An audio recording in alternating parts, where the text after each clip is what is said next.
The attack on Fort Sumter. On December 20th, 1860, South Carolina broke away from the United States. South Carolina's leaders said that the Constitution was only an agreement among the states. It would be changed or ended, and states were allowed to leave the United States. Texas, Louisiana, Mississippi, Alabama, Georgia, and Florida agreed, and also left the United States, or the Union. These states created a new country called the Confederate States of America, or the Confederacy. The leaders wrote a constitution that said the states had more power than the federal government. It also made sure that slavery was allowed. Jefferson Davis was elected president. The Confederacy said that it was no longer part of the United States. People on both sides were sure that a war would have to happen. They just did not know when it would start or who would start it. A Union fort was located in Charleston, South Carolina.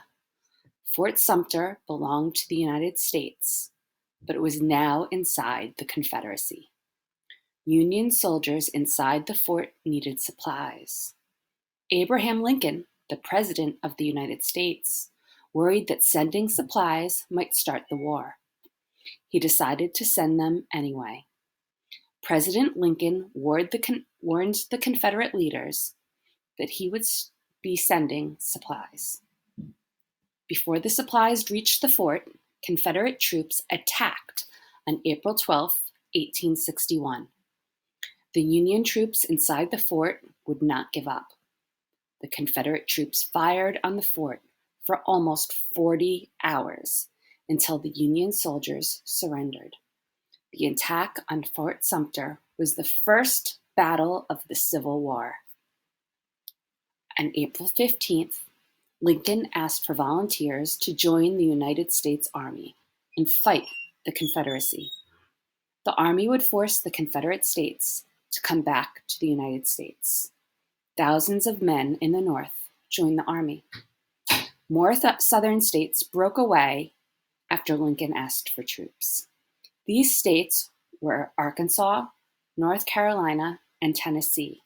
The people in Virginia could not agree, so the state split in two. The eastern part joined the Confederacy. The western section, now known as West Virginia, stayed with the Union. The armies of the Union and the Confederacy grew as volunteers signed up to fight. Soon, Americans would be fighting against each other on the battlefields for the Civil War. The war had begun.